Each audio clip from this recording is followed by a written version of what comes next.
Allah ingin menambah harta Anda, tapi tidak pernah ingin mengurangi harta Anda dalam kehidupan. Kalau Anda merasa kurang, karena Anda yang kurang berbagi, atau kurang dekat dengan Allah subhanahu wa ta'ala. Paham sampai sini? Baik. Siapa yatim yang hadir pada subuh ini? Ada anak yatim? Halo? Anak ya? Awas. Bapak bukan yatim. Baik. Ada anak yatim di sini? Tidak ada. Baik, saya mau praktek ayat tadi. Kalau gitu nanti saya titip sama DKM, lihat orang sekitaran di sini ya. Kalau ada anak yatim tolong dikasihkan. Saya titip uang 1 juta subuh ini untuk bisa diberikan pada anak yatim sekitaran ini. Jazakallah khair. Bismillah. Saya jadi Ahmad Dahlan dulu menyampaikan ayat Al-Ma'un, surah Al-Ma'un. Begitu selesai beliau copot pakaiannya yang paling berharga, barang-barangnya, kemudian langsung dipraktekkan ayatnya. Kalau cepat pakaian nanti agak repot lagi ini gitu ya. Baik. Jadi lebih baik keluarkan sebagian isi dompet, itu lebih bagus. Bismillah.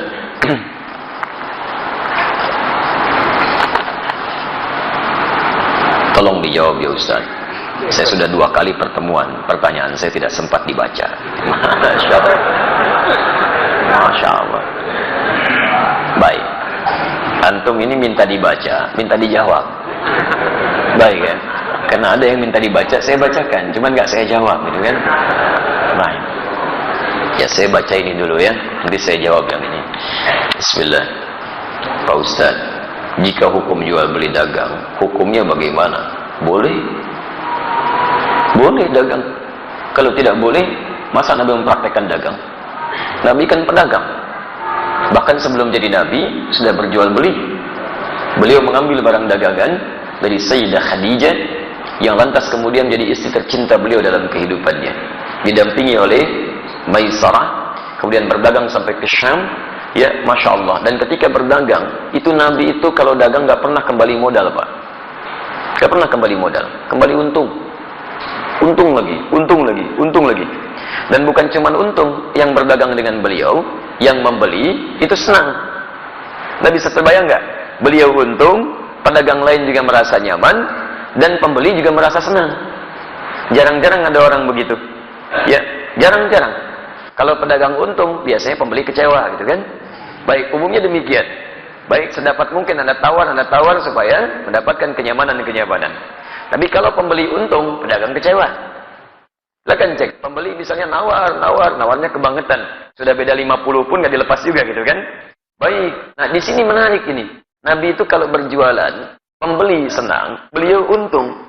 Sehingga semua orang tidak dirugikan dalam hal ini. Dan hebatnya nanti konsep dagangnya Nabi SAW, ketika diajarkan pada para sahabat, itu Masya Allah. Tidak ada di antara mereka yang juga kembali modal. Semuanya untung. Untung semuanya. Silakan Anda lihat. Ada sahabat Uthman bin Affan radhiyallahu ta'ala anhu. Allah. Ada sahabat Abdurrahman bin Auf radhiyallahu ta'ala anhu. Sebelumnya ada sahabat Abu Bakar radhiyallahu ta'ala anhu. Banyak para pedagang di zaman Nabi, teman-teman sekalian, ketika mereka sudah masuk Islam, dilatih oleh Nabi bagaimana cara berislam yang baik dan diterapkan dalam kehidupan, sesuai dengan pekerjaan mereka. Maka Masya Allah, dagangannya berlipat-lipat untungnya. Bukan cuma untung dunia, tapi untung akhirat.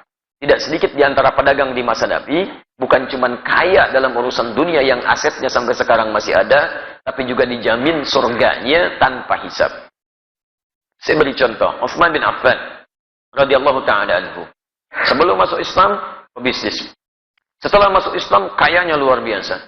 Silakan antum, saya berdoa mohon pada Allah, kalau yang belum umrah, belum haji, insya Allah diikhtiarkan ya, ikhtiarkan. Insya Allah mudah-mudahan dipercepat oleh Allah Subhanahu Wa Taala untuk bisa berhaji atau umrah. Nanti saat ke Madinah main ke satu tempat, terdapat di dalamnya tapak-tapak kesuksesan Uthman bin Affan radhiyallahu ta'ala anhu. Di antaranya beliau masih punya aset sampai sekarang. Ada sumur yang pernah beliau bebaskan ketika dimonopoli oleh Yahudi. Mau minum, bayar. Kata Uthman, saya beli sampai semuanya akhirnya dibeli Uthman. Kemudian dibebaskan. Yang mau minum, ambil aja.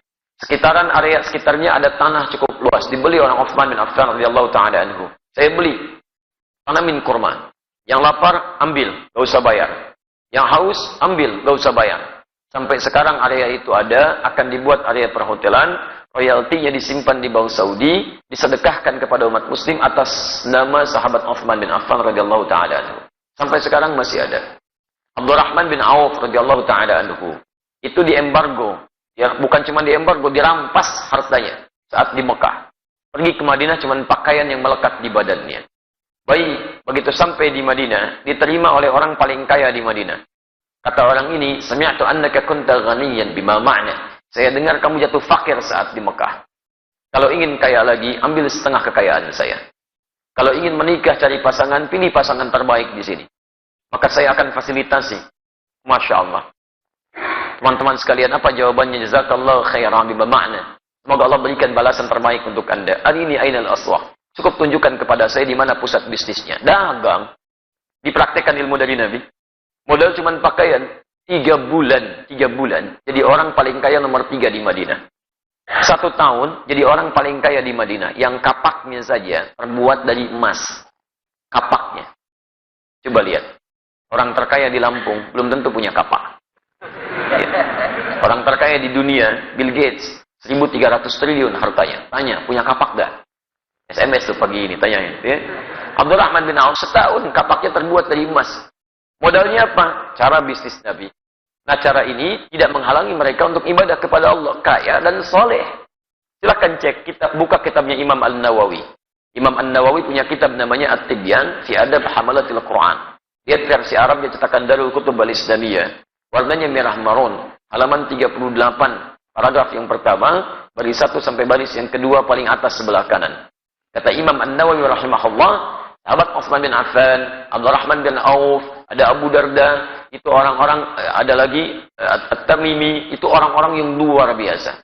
Tamim Ad-Dari, bukan At-Tamimi, Tamim Ad-Dari, yaitu malamnya, di antara kesibukan mereka, masih bisa menunaikan tahajud sampai khatam Al-Quran. Sampai khatam Al-Quran. Jadi pendekatan kepada Allahnya luar biasa. Makanya Allah buka rezeki mereka lebih daripada yang lain. Jadi kalau Anda ingin dapatnya rumusnya begini.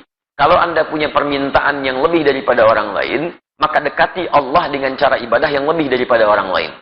Orang lain tidur, Anda bangun. Orang lain sedikit-sedikit tidur, Anda sedikit tidur. Orang lain sedikit-sedikit makan, Anda sedikit makan. Puasa, rajin. Tahajud, rajin. Ikhtiar juga rajin. Nanti dengan ikhtiar itu Allah mudahkan jalan keluar Anda. Wa may yattaqillaha yaj'al lahu makhraja wa yarzuqhu min haitsu la yahtasib. Demikian di Quran surah ke-65 ayat 2 sampai 3. Nah, saya persingkat jawaban untuk pertanyaan Anda di sini. Kalau Anda ingin berubah lebih baik, itu dikumpulkan oleh para imam hadis dalam kitab-kitab hadis. Disebut dengan Kitabul Buyu', bab tentang pembahasan bisnis dari Nabi sallallahu alaihi wasallam. Saran saya, keluarkanlah ayat-ayat Quran yang berbicara tentang cara berdagang. Kemudian lihat tafsirannya dari Nabi. Buka kitab Imam Al-Bukhari misalnya. Buka Kitabul Buyu', bab tentang bisnis dari Nabi. Keluarkan itu. Duduk dengan sesama pedagang. Jangan sendirian. Jangan ingin menguasai sendirian. Dulu teman-teman Nabi itu saling bersama-sama. Semua kaya. Semua kaya. Bahkan kaya banget. Ya, kumpul bareng-bareng. Kenapa antum gak kumpul para pedagang, pebisnis, pengusaha? Duduk bareng-bareng. Tilawahi ayatnya, hadisnya, kemudian antum undang ustaz di bidangnya, diskusikan, praktekkan. Kalau nggak dipraktekkan kapan lagi? Ya silahkan kalau nggak percaya. Konsep itu sekarang diambil oleh orang Yahudi, dipraktekkan oleh mereka. Cuma mereka tidak pernah mengungkapkan istilah kalau itu diambil dari hadis Nabi. Konsep syariah itu sekarang banyak diadopsi Pak di Eropa. Bahkan di Inggris sekarang sedang marak tuh, di London macam-macam dikembangkan. Ya kemudian oleh Yahudi dirubah istilahnya di Ventura. Ventura itu asalnya syariah. Cuma dimodifikasi oleh mereka untuk menampilkan sistem hukum yang kira-kira bisa awet gitu. Syariah sekarang itu luar biasa. Di non-muslim saja sudah mengejar-ngejar konsepnya. Kenapa kita yang punya tidak menerapkan? Paham ya? Baik, sudah saya baca, sudah saya jawab intinya. Ya, di persoalannya barangkali nanti sesuaikan lagi ya. Saya akan punya usaha. Saya beli alat di toko harga barang 1 juta. Modal 1 alat. Kemudian saya jual 2 juta atau 3 juta. Boleh tidak? Boleh. Antum jual 5 juta juga silakan kalau laku ya. Baik. Alhamdulillah. Yang penting antara din minkum, ada yang ridha satu dengan yang lainnya. Kemudian tidak markup, tidak gharar, tidak menipu, dan dalam Si orang itu wajar menilai, antum beli 1 juta, dijual 5 juta. Kalau kaidah boleh saja. Tapi kan juga pembeli akan melihat wajar apa tidak. Ya kalau tidak wajar, dia akan beli. Ya ada yang jual Nokia 3315 sekarang. Misal, dijual 10 juta. Ada yang beli nggak? Nggak ada. Modal antum cuma 100 ribu, dijual 10 juta gitu kan. Akan ada yang beli. Jadi kalau misalnya antum ingin jualan seperti ini, boleh-boleh saja. Lihat batas kewajaran. Jangan menipu, jangan ada gharar, kemudian yang paling penting juga hindari hal-hal yang dilarang seperti riba dan sebagainya. Paham ya? Baik, sudah saya baca, sudah saya jawab.